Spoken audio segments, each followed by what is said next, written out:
Hi, my name is Rachelle Smith, entrepreneur, professional speaker, and author. Last time, I highlighted the importance of leveraging the power of mistakes to learn lessons that we wouldn't learn otherwise. It's so important that we realize that mistakes, slip-ups, setbacks, all of those are opportunities for us to learn, grow, and become better people. I'm actually taking a quick break here upstairs here in my upstairs office, downstairs office, which is far more productive because there's no TV beside my desk. But anyway, I wanted to kind of wrap up and conclude this conversation on the power of mistakes.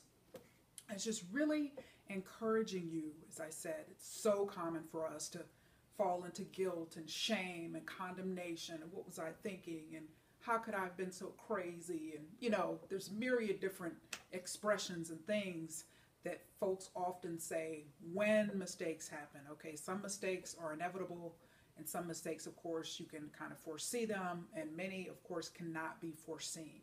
Okay, and so it's important that we learn to move on, essentially, and come back to what I call a neutral state, a point of zero, where you learn the lesson.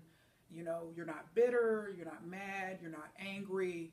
Basically, you have kind of a neutral emotional state regarding whatever mistake, whatever slip up or mishap that occurred, because that, in terms of moving on and in terms of your own mental and emotional health, will benefit you tremendously. Now, I actually introduced a couple of my big erasers last time. You had the purple one and the blue one. You remember they said, not again. And the other one actually also said, my bad. And actually, I'm introducing a third one today. Actually bought these big erasers a few years ago. And this one, of course, you can see it. It says, for big mistakes. And so it doesn't matter if it's a big mistake, if it's a small mistake, if it was your mistake, if it was someone else's mistake. We all need to adapt the mindset is that we need to mentally not, totally not forget that it ever happened, because we've got to learn the lesson, and we got to make sure that, we don't keep repeating the same thing or allowing the same mistakes to occur. But as far as our emotions are concerned, and as far as our mental health is concerned, we need to essentially come to a neutral state, which means that we have basically kind of erased the shame, erase the condemnation, erase the anger, erase any of those negative emotions in particular that tend to hold people back when it comes to making their own mistakes or mistakes that others have made or others have made against them. So it's so important that we come back to that point of zero, called zero, neutral, 0%, whatever you want to call it. It's so important. Because even like my gym, as I kind of alluded, spent some time on the last episode talking about my whole gym situation this year. And that's truly where I am, folks, is a state of zero. I mean, if there's a point of just kind of true apathy regarding my former kind of passion and affiliation with that particular facility, it no longer exists. I mean, all the videos, all the pictures, that's all been destroyed, and all the Facebook posts, all social media, anything tying me to that gym no longer exists. And so, I basically kind of had to move on and, realign myself, with my other facility, my other gym that I'm actually also a member of, Bel Air Fitness in Louisiana. Very, very good gym. And I'm actually so glad, even though I live in Michigan, I decided to join that gym back in 2013. So it's been 3 years that I've been a member of Bel Air Fitness. But from a point, again, from an emotional standpoint, from a point of, why did this happen? How could they have been so clueless and whatever this and that? Zero. Because those thoughts will not change the past, will not change, leadership potential or leadership ability. Like, it is what it is, as you heard me allude to in a few episodes ago. Believe the revelation. And that's what I had to do, is believe the revelation. Nothing personal, good people, but I'm neutral. I don't ask them not to send me any more surveys. And the last survey that I completed last month, I actually gave a rating of 0. So see, I'm at a neutral point. When I was a member of that facility, when it was Fusion Fitness back in 2009 and 2010, for about 1 year I was there. No one knew I was a member of that gym. And so I'm basically kind of back at that neutral point where Unless you walk in there and see me, you will never know I'm a member of that gym. So it's neutral. I mean, I'm neutral, and you've got to get to that point where just you're zero.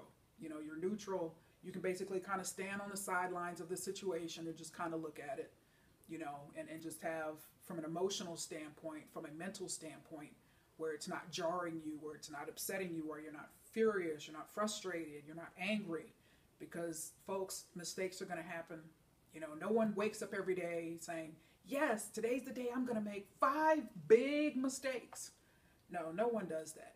It's like, I'm going to quote Maya Angelou, the late Dr. Maya Angelou again. When we learn better, we do better. And so lessons are just phenomenal opportunities. These actually mistakes are just phenomenal opportunities, and just present us with so many life lessons that it's absolutely critical that we get a hold of them and not allow them to bring us into just a negative state. Okay, as I alluded to in a previous episode as well, is we can allow the circumstances in life, the mistakes we make, the mistakes others make, to enable us, to allow us to become bitter or better people. And so I challenge you, let your mistakes, no matter how big, no matter how small, no matter who did it, no matter who didn't do what, okay, allow them to make you better people. Because as I alluded to last time, I mean, I'm certainly a better person for what I've gone through this year. And I'm certainly, my whole kind of going through this whole experience has certainly made fitness facilities. I know owners, I know general managers, and I know others have learned, and their gyms have become better because of this situation. And I, of course, use this as a teaching tool in terms of leadership, and kind of, what needs to happen and what went wrong in so many different ways. So this is actually a case study. So a lot of good will ultimately, and has already ultimately, come from my situation. So take a look at it, think about it like that. In terms of what you go through, mistakes you made, mistakes, others have made, how can you pass the baton of wisdom, the baton of knowledge on to the next person? Because that's truly what it's all about, is making sure that others don't make the same mistakes, that others can learn from what you've been through. And so that's truly what it's all about, is learning, growing, becoming better people, not bitter people, and just realizing that each and every day we wake up is an opportunity for us to be better and to do better, and to make sure we're on our path to living our best life now. So thanks so much for your time. Make it a wonderful day.